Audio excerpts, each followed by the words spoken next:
प्रधानमंत्री जी ने कैबिनेट में करीब करीब 1,20,000 करोड़ रुपए के फैसले लिए हैं। बड़े फैसले हैं और जैसा आपने देखा लगातार इन 11 वर्षों में, और विशेषकर जो प्रधानमंत्री श्री नरेंद्र मोदी जी की ऐतिहासिक तीसरी टर्म है, इसमें हमारे सेंट्रल गवर्नमेंट एम्प्लॉयज़ को, देश भर में सेंट्रल गवर्नमेंट एम्प्लॉयज़ को और पेंशनर्स को कई नई सौगातें दी गई है। उसमें आज एक नई सौगात है डीए और डीआर बढ़ाना और केंद्रीय विद्यालय बढ़ाना, और हमारे जीवन में, खासकर शाकाहारी लोगों के जीवन में दाल का जो महत्व होता है उसके लिए आत्मनिर्भर बनने का मिशन बना, और अन्नदाताओं के लिए रबी सीजन के लिए बहुत अच्छी एक बढ़ोतरी हुई है एमएसपी में। साथ ही साथ असम में कालियाबोर नुमालीगढ़ एक बहुत ही इंपॉर्टेंट सेक्शन है हाईवे का, उसका 4 लेनिंग आज अप्रूव हुआ है, और एक फ्यूचरिस्टिक बायोमेडिकल रिसर्च का प्रोग्राम अप्रूव हुआ है। और शेष में जो हम सब के लिए प्रेरणादायी और आज़ादी की लड़ाई में बहुत एक इम्पॉर्टेंट माइलस्टोन रहा वंदे मातरम, ये गीत, इसके 150 वर्ष पूरे हो रहे हैं, उसको सेलिब्रेट करने का आज निर्णय लिया गया है। मैं आता हूँ एक एक विषय पे। हमारे सभी केंद्रीय कर्मचारियों को, पेंशनर्स को बधाई। आज से 1/7/2025 से डीए और डीआरएस रिलीफ 58% हो जाएगा, यानी 3% बढ़ा। बहुत ही बड़ी अच्छी बढ़ोतरी है ये, और करीब करीब 49 लाख एम्प्लॉयज़ और 69 लाख पेंशनर्स को इसका सीधा लाभ मिलेगा देश भर में। बहुत ही अच्छा इसका इम्पैक्ट रहेगा। साथ ही साथ जो जैसा होता है केंद्र सरकार के बढ़ाने के बाद में राज्य सरकार के एम्प्लॉयज़ को भी इसका सीधा बेनिफिट मिलता है। टोटल करीब करीब 10,084 crore rupees per year extra मिलेगा हमारे सभी केंद्रीय कर्मचारियों को प्लस पेंशनर्स को। साथियों, एक बड़ा निर्णय लिया गया नए केंद्रीय विद्यालय खोलने का। 5,863 करोड़ के इन्वेस्टमेंट से देश भर में नए केंद्रीय विद्यालय खोले जाएंगे। जैसा आप जानते हैं कि केंद्रीय विद्यालय एक बहुत ही अफोर्डेबल लेकिन हाई क्वालिटी एजुकेशन के लिए फेमस है। अगर आप नीचे वाला ये टेबल देखेंगे, इस टेबल में आपको दिखेगा रिजल्ट्स का कंपैरिजन क्लास 10 और क्लास 12 में। Performance of Kendriya Vidyalaya has always been significantly better than rest of the entire education system. जैसे 23, 24 और 25 के 3 रिजल्ट्स हैं यहाँ पर। 25 में तो 99.5% रिजल्ट है क्लास 10 का, क्लास 12 का 99.1% है, और कंपेयर करो अगर सीबीएसई की बाकी सब स्कूल से तो 93 वर्सेस 99, 88 वर्सेस 89, सिग्निफिकेंट।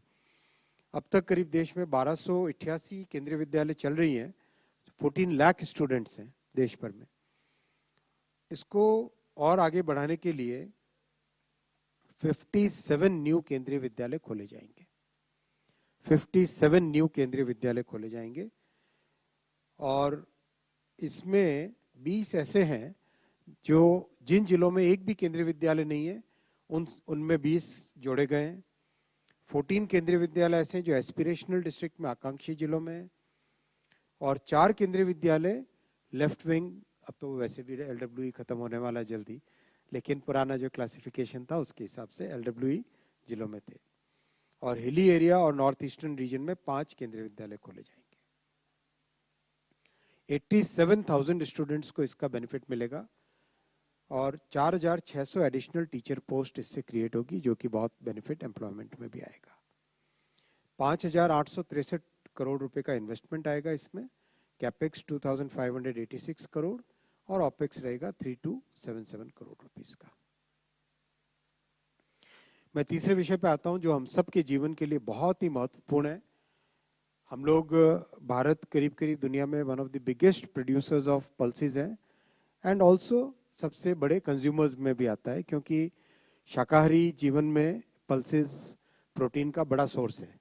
इसीलिए जो शाकाहारी है, विशेषकर वेजिटेरियंस हैं, उनके लिए पल्सेस बहुत ही इंपॉर्टेंट सोर्स है।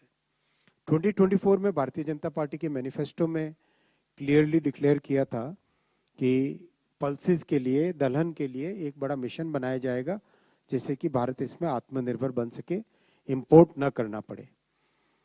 और बजट में भी इसकी घोषणा की गई थी। तो आज 11,440 करोड़ रुपीस के आउटले के साथ आत्मनिर्भर बनना पल्सेस में, ये एक नया मिशन चालू किया जा रहा है। 6 साल के इस मिशन में कई सारे नए इनिशिएटिव लिए जाएंगे, जिसके बारे में मैं आपको डिटेल में आगे बताता हूं। सबसे पहले प्रोडक्टिविटी बढ़ाना, पल्सेस का बेटर सीड लेना, बेटर क्वालिटी के सीड, बेटर क्वालिटी के सीड में भी बेटर प्रोटीन की क्वांटिटी कैसे हो वो भी ध्यान देना। ऐसा करके जो ग्लोबल बेस्ट बेंचमार्क्स हैं उनके साथ कंपेयर करके प्रोडक्टिविटी बढ़ाना। दूसरा, पल्स कल्टीवेशन में एरिया को बढ़ाना, एक्रिएज बढ़ाना। अभी 275 लाख हेक्टेयर है, उसको 35 लाख हेक्टेयर ऐड करके 310 लाख हेक्टेयर तक पहुंचना।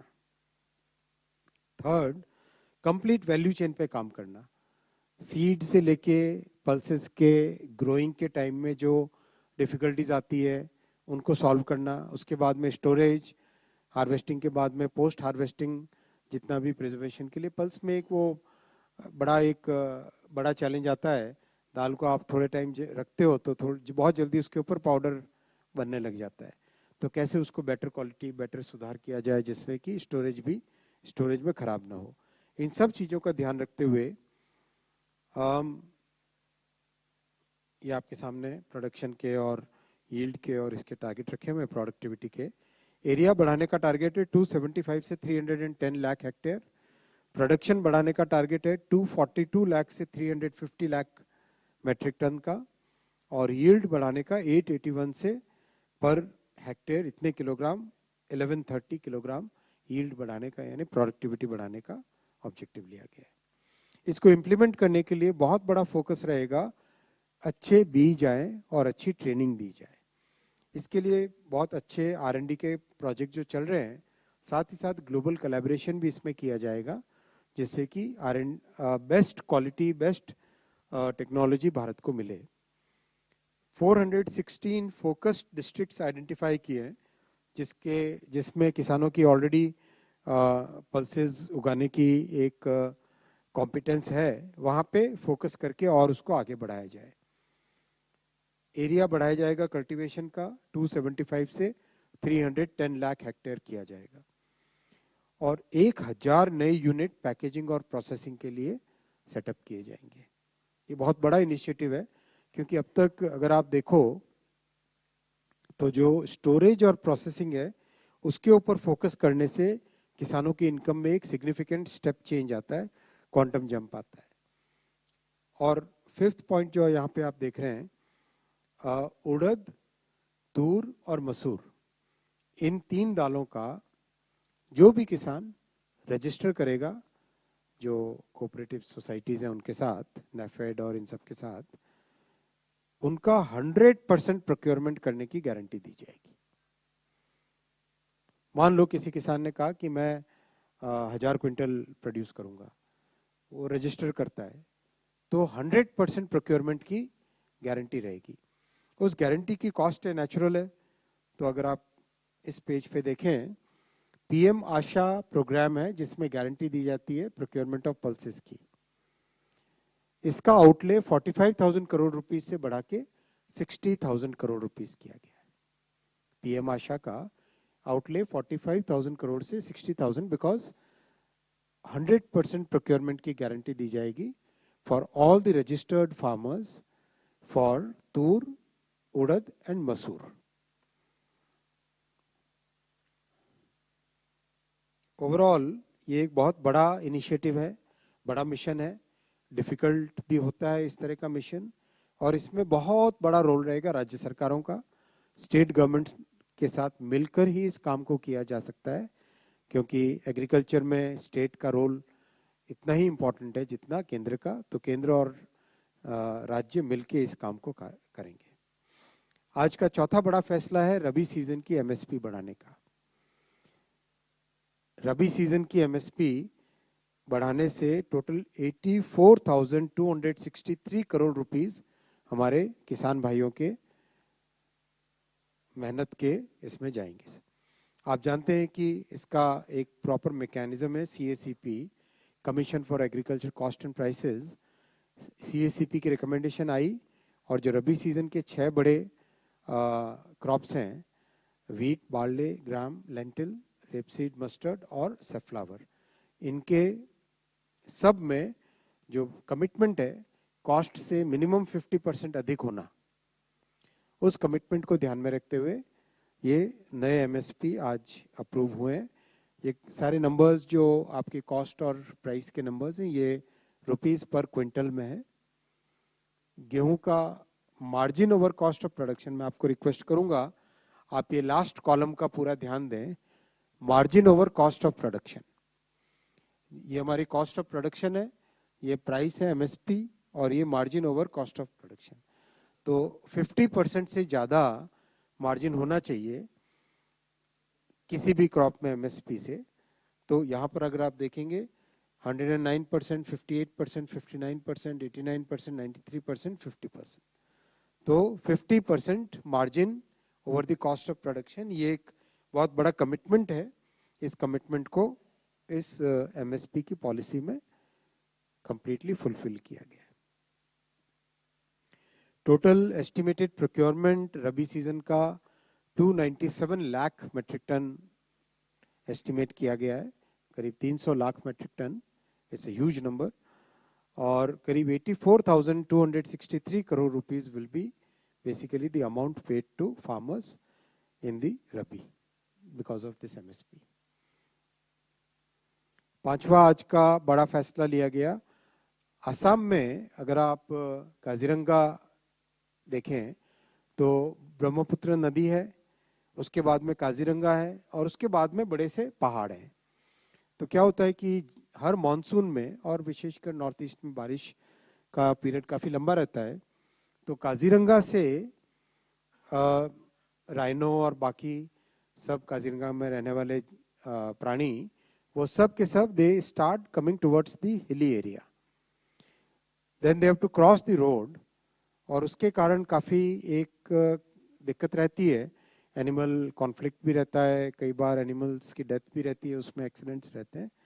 तो ये बहुत बड़ा एक इम्पॉर्टेंट फैसला लिया गया है कि कालियाबोर से नुमालीगढ़ का जो प्रेजेंट स्ट्रेच है उसको 4 लेनिंग किया जाएगा, और उसमें major part will be elevated, major part will be elevated.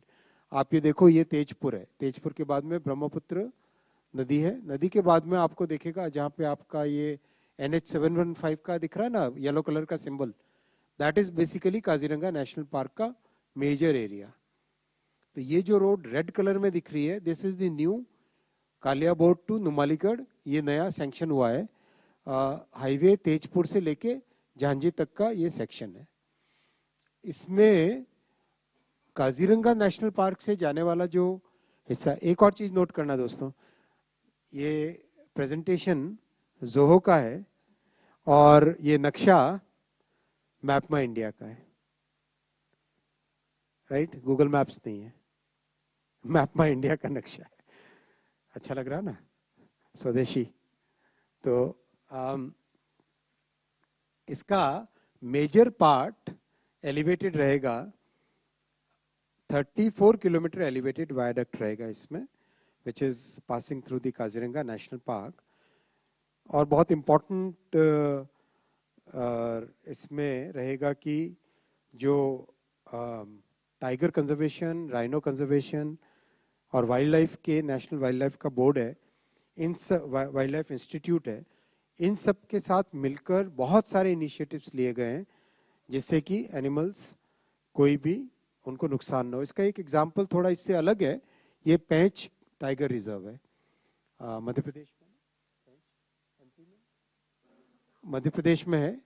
यहाँ पर एक एलिवेटेड कॉरिडोर जब बना तो आप देख रहे हैं कि ये एलिवेटेड कॉरिडोर है पूरा का पूरा, और उधर नीचे से कोई भी जानवर आराम से जाएं बिना कोई कॉन्फ्लिक्ट हुए between the vehicles and the animals, ये ध्यान रखा गया है। वैसी की वैसी इसी एक्सपीरियंस को काम में लेते हुए काजीरंगा में भी सेम, और अब ये काफ़ी एक तरीके से स्टैंडर्ड बनता जा रहा है, जहाँ भी वाइल्ड लाइफ सेंचुरीज में से कोई प्रोजेक्ट लीनियर जाता है उस लीनियर प्रोजेक्ट्स में this kind of structure is being used. बहुत इंपॉर्टेंट रहेगा, इससे अपर आसाम, नागालैंड, अरुणाचल प्रदेश, इन सब की कनेक्टिविटी बहुत बढ़ेगी, और जो ह्यूमन और व्हीकल और एनिमल्स का जो कॉन्फ्लिक्ट होता था that will be properly sorted out. Sixth है, बहुत ही इंपॉर्टेंट है नौजवानों के लिए, देश के भविष्य के लिए, जो एक फाउंडेशन ले की जा रही है लगातार साइंस एंड टेक्नोलॉजी में इन्वेस्टमेंट करने से। बायोमेडिकल रिसर्च करियर प्रोग्राम का फेज 3 आज अप्रूव हुआ है with N outlay of 1500 crore. अगर आपको ध्यान होगा, प्रधानमंत्री जी की इस ऐतिहासिक तीसरी टर्म में one of the first policies approved was of bio E3। तो बायोमेडिकल, बायो साइंसेज, बायोटेक्नोलॉजी, ये एक बड़ा एरिया उभर के निकल के आ रहा है, जो आईटी, सेमीकंडक्टर, एआई, इन सब के बराबर की पोटेंशियल है बायोमेडिकल की, और बायोफिजिक्स की, बायोटेक्नोलॉजी की, बायोसाइंसेस की। इसीलिए इस एरिया में बहुत ध्यान दिया जा रहा है। आपको जानकर, आप जानते हैं, करीब करीब 100 से अधिक देशों को आज हम वैक्सीन एक्सपोर्ट करते हैं। All this is possible because of the huge emphasis given on biosciences. और इस एम्फेसिस को और आगे बढ़ाते हुए BRCP, biomedical research career program, यानी बायोमेडिकल में रिसर्च टैलेंट डेवलप करना, world class scientific talent develop करना, उनको सपोर्ट करना, उसके लिए ये प्रोग्राम क्रिएट किया गया है। अब तक इस प्रोग्राम में 2388 करोड़ रुपीस का इन्वेस्टमेंट किया गया है फर्स्ट और सेकंड फेज में, और आज जो थर्ड फेज अप्रूव हुआ है उसका 1500 करोड़ रुपीस का है। ये पास्ट फेज 2 के इम्पैक्ट दिखाए गए हैं, किस तरह से 500 से ज़्यादा रिसर्च फेलोशिप्स, ओवरऑल एक बहुत अच्छा न्यू लेबोरेटरीज बनी, 130 से ज़्यादा पैटेंट्स बने, पैटेंट्स एक्सेप्ट हुए 30 से ज़्यादा, तो 2300 स्टूडेंट्स। एक ये भी बहुत इंपॉर्टेंट है, 90 international and national recognitions. Biosciences में इंटरनेशनल रिकॉग्निशन मिलना बहुत टफ होता है, but this we have been able to achieve because of the sustained work in this field. और अब 401 रिसर्चर्स को सपोर्ट करने के लिए over a period of 6 years phase 3 approve हुआ biomedical research career programme. Total research fellowships 192, collaborative grants 106, research management 103। साथियों, आज एक बहुत बड़ा फैसला लिया गया, जो हमारा देश को, संपूर्ण देश की आज़ादी में जिस गीत ने बड़ा रोल प्ले किया था, वंदे मातरम, आज उसके 150 ईयर्स को सेलिब्रेट करने का बड़ा फैसला लिया गया। देश भर में सेलिब्रेट किया जाएगा, और विशेषकर हमारे नौजवानों को, यूथ को, छात्रों को, जो कि कई बार पुराने इतिहास के साथ इतने, जिनको नॉलेज न हो, जानकारी न हो, उन सब को जोड़ के, उन सब में इस गीत की जो मूल भावना है, उस भावना को जोड़ते हुए मनाया जाएगा। बहुत बहुत धन्यवाद। I will take your questions now. Thank you, sir. So I'll take questions from the first row, left side. Tuesh is sitting purposefully. बताइए.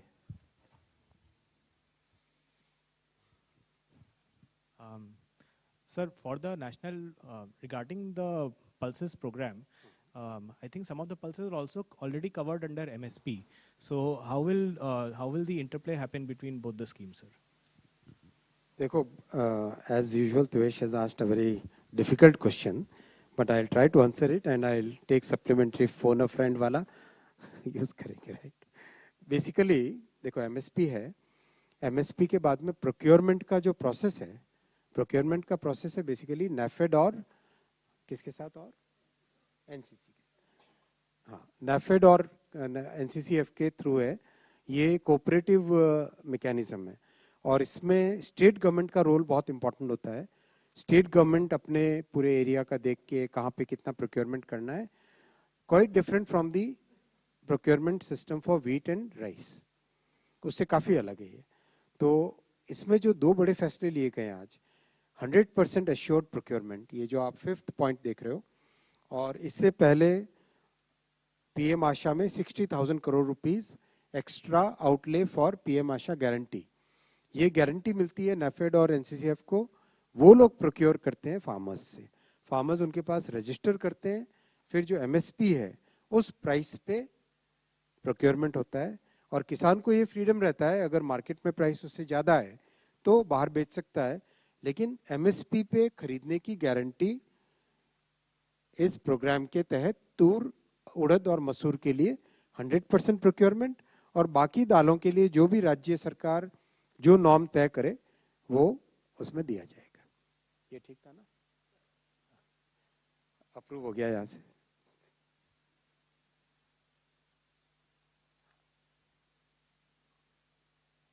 क्या हुआ Ajay ji? I'm sorry.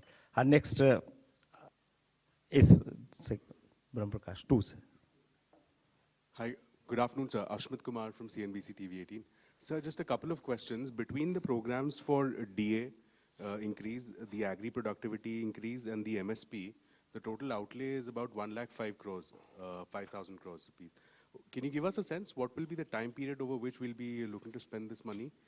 Different projects have different timelines. For example, जो आत्मनिर्भर mission है pulses का, उसका 6 साल का प्रोग्राम है, 6 years का प्रोग्राम है, और जैसे बीआरसीपी है वो अगले 3 साल का प्रोग्राम है, और रबी सीजन है वो एसी सीजन का प्रोग्राम है. So just one follow-up question, sir. This relief package, if I can call it that, is coming close on the heels of the double bonanza that the Prime Minister had announced.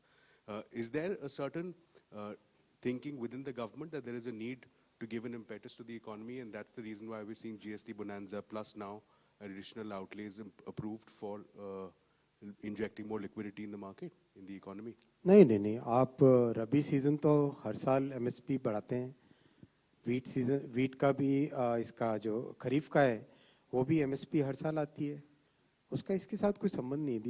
These are commitments that we have made and government is fulfilling the commitments. 39. Sir Tarun Sharma from Zee business. Sir आपने ये data तो दिया कि पिछले साल से इस साल के मुकाबले एमएसपी में कितना प्राइस इंक्रीज हुआ है, तो वो सर तकरीबन 4% से लेकर 10% तक है.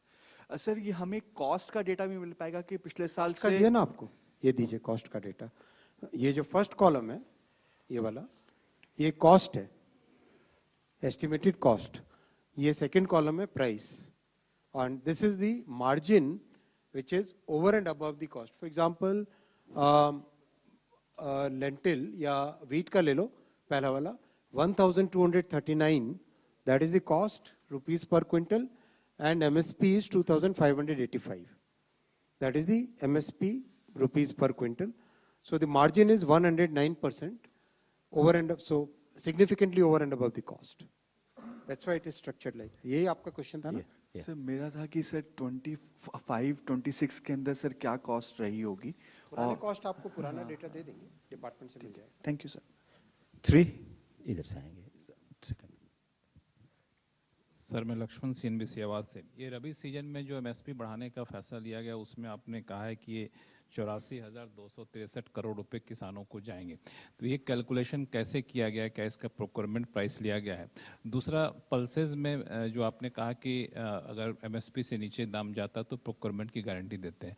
अक्सर देखने को मिलता है कि पल्सेस के दाम हमेशा एमएसपी से ज़्यादा रहता है, हमें तो इम्पोर्ट करना पड़ता है ठीक ठाक क्वान्टिटी में. पहला जो आपने कहा एस्टिमेट कैसे किया गया, इसका एस्टिमेशन होता है इस अमाउंट का 84,263 करोड़ का. ओवरऑल कितना एस्टिमेट करेंगे हम वीट का, बाकी सब ये जो क्रॉप्स है ना यहाँ पे आपकी लिस्ट में, ये सारे क्रॉप्स हैं 1 से लेके 6 तक, इन सब का डिफरेंट क्रॉप्स का डिफरेंट प्रोक्योरमेंट का प्रोग्राम बनता है हर राज्य में. उसको एमएसपी के प्राइस पे मल्टीप्लाई करके उसका टोटल निकाला जाता है. पल्सेस की बात आपने कही, लेकिन उसमें ये भी इम्पोर्टेंट है कि पल्सेस में इस बार 100% गारंटी दी जा रही है तीन पर्टिकुलर पल्सेस को. जितना रजिस्टर करके जितना प्रोक्योर करवाना चाहे उतना प्रोक्योर कर सकते हैं, उससे बहुत बड़ा बेनिफिट होगा. और ये ग्रास रूट से आया हुआ फीडबैक है, ग्रास रूट से आया हुआ फीडबैक है कि मार्केट में एक बार सर्टेनिटी अगर आती है किसान के माइंड में कि उसका कंप्लीट प्रोडक्ट प्रोक्योर होगा, तो वो फिर नेचुरल वे में आगे बढ़ता है. इसीलिए इस पल्सेस के प्रोग्राम में ये बहुत इंपॉर्टेंट एक फैक्टर लिया गया है कि 100% अश्योर्ड प्रोक्योरमेंट रहेगा तूर और उड़द और मसूर के लिए, इन 3 पर्टिकुलर दालों के लिए। 54। सर नमस्कार, कृष्णमोहन शर्मा, भारत एक्सप्रेस से। मेरा एक सवाल है कि 57 नए केंद्रीय विद्यालय हमने खोलने का फैसला किया है। इसमें से 7 केंद्रीय विद्यालय, 7 ऐसे केंद्रीय विद्यालय जिसको ministry of home affair sponsor करेगा। ये किस इलाके में खोला जाएगा और इसका बेसिक पर्पस क्या होगा? वो एजुकेशन डिपार्टमेंट आपको पूरी लिस्ट दे देगा 57 ले देंगे। नेक्स्ट इनके बाद ब्रह्मप्रकाश, इनके बाद जस्ट बात चल रहा। हाँ, यूनिवार्ता से मैं संजीव राठी। सर मेरा सवाल ये था कि आपने बोला दालों में आत्मनिर्भरता के लिए आप मिशन लेके आएंगे, तो इसमें किसानों की भूमिका बहुत बड़ी होगी। तो आप किसानों को प्रोत्साहित करने के लिए कोई विशेष योजना इसमें अलग से लेके आएंगे या कैसे उनको प्रोत्साहित करेंगे कि वो ज़्यादा? ये सारे ही दोस्त किसानों के लिए ही हैं। ये पॉइंट आपके सामने जो रखे, क्वालिटी बढ़ाना, ट्रेनिंग देना, फोकस डिस्ट्रिक्ट में जाना कल्टीवेशन के लिए, फिर 100% अश्योर करना, पैकेजिंग की यूनिट्स लगाना, ये सभी किसानों के लिए ही। जो पैकेजिंग का वो होगा इसमें कुछ किसान भाग लेंगे ना, होगा या किसान भाग लेंगे। सर ब्रह्म प्रकाश दुबे, जी न्यूज़ से। सर मेरा सवाल केंद्रीय विद्यालयों को लेकर है, जो एग्जिस्टिंग है और जो नए मंजूरी हुए, तो क्या कुछ इसमें पॉलिसीगत डिसीजन है या स्टेट की डिमांड पर ये नए हुए हैं? क्योंकि इनकी डिमांड्स बहुत ज़्यादा रहती, तो क्या आगे हर जिले में होंगे? क्या आधार है, बेस क्या है? केंद्रीय विद्यालय संगठन का एक पूरा मैकेनिज्म है, एक पॉलिसी बनी हुई है, किस तरह से नए केंद्रीय विद्यालय संगठन में स्कूल खोले जाते हैं, उस आधार पे लिए गए फैसले ये सारे। आपकी बात सही है, डिमांड बहुत। नेक्स्ट। मैं भी सर केवल इसकी लिस्ट चाहता था डिटेल में कि किन राज्यों में लिस्ट कितने मिनिस्ट्री हैं। देखिए आपको, एजुकेशन मिनिस्ट्री। ठीक है, 3rd रो, लेफ्ट 10 नंबर। सर मैं अमलेंदु हूँ। ये 150 इयर्स वंदे मातरम का जो 150 150 इयर्स, तो इसमें ये सॉन्ग तो लता मंगेशकर जी ने दिया था इसको रूप, तो इसमें कुछ चेंज हो जाएगा या फिर इसमें कोई नया रूप इसको देने की आप बताए हैं? दूसरा है इसी में जो ये संघ का भी 100 इयर्स हुआ है। गीत की भावना को समझिए।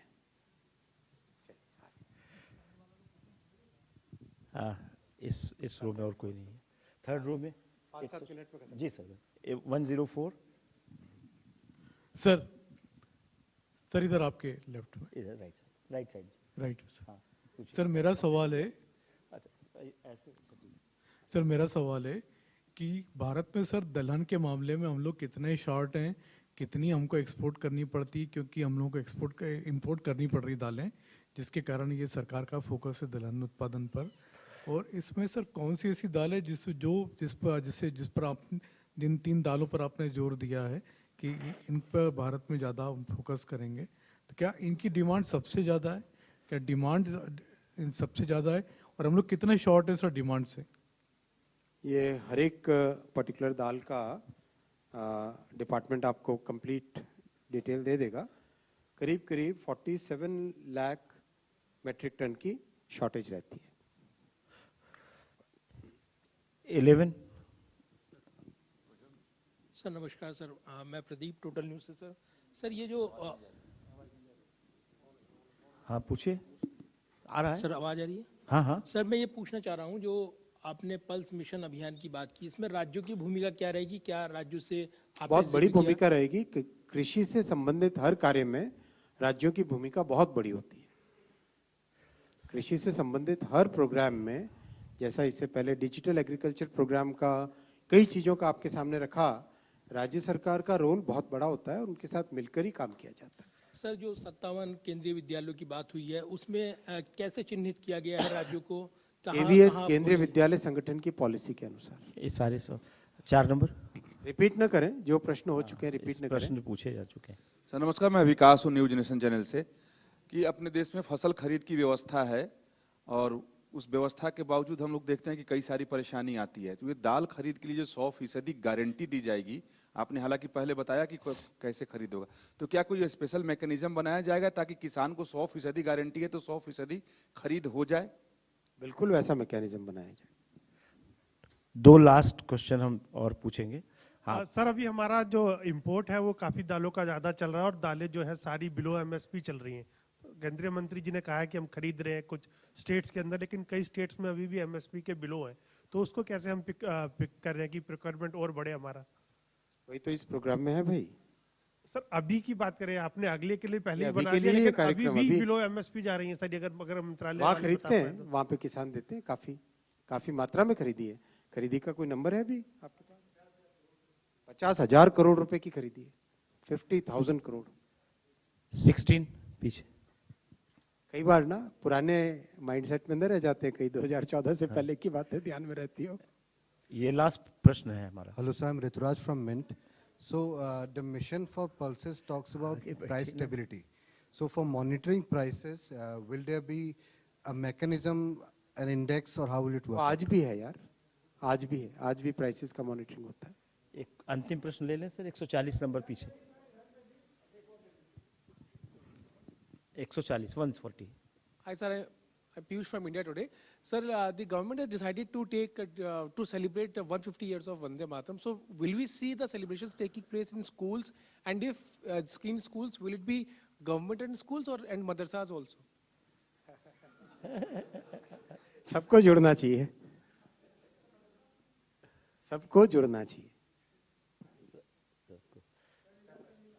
164 चलो। सर मैं सुजीत दैनिक भास्कर से, धीरज पूछ लेंगे बाद में। ये वंदे मातरम को लेकर के था सर, ये सेलिब्रेशन बहुत अच्छा हो रहा है, लेकिन मेरा ये जानना था कि cabinet committee of on economic affairs पे चर्चा हुई, ये डिसीजन अगर हुआ है तो इसमें कितना, एक मिनट, कितना इसका कुछ बजट रखा गया? दूसरा जो पूरे 5 स्टेंजा का है उसको सेलिब्रेट करेंगे, जो स्टेंजा जो 2 गाते हैं उसका करेंगे? भावना को देखिए, स्टेंजा बाद में गिन लेना। Sir, just 2 quick questions. My question is regarding the road project. Just wanted to know that it is completely 4-lane structure, or is it the widening of the 2-lane? Widening of 2 lanes. It is widening also. नया, कई जगह नया 4 लेन जो है, viaduct होगा 4 लेन होगा या highway? Highway viaduct will be 4 lane. Sir, completely new 4-lane structure, huh?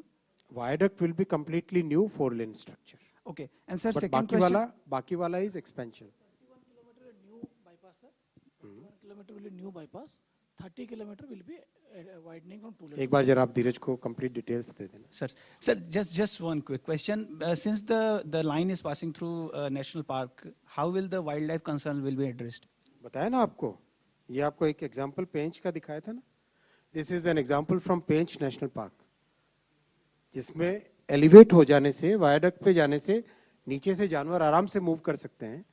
ये आपको दिखाया ना, यहाँ पे नीचे से जानवर आराम से मूव कर पा रहे हैं और ऊपर से व्हीकल्स ऊपर से पास हो जाते हैं। Okay, thank you, sir. चलिए दोस्तों, आज संदेश है आपके लिए और दुर्गा पूजा की बहुत बहुत शुभकामनाएं।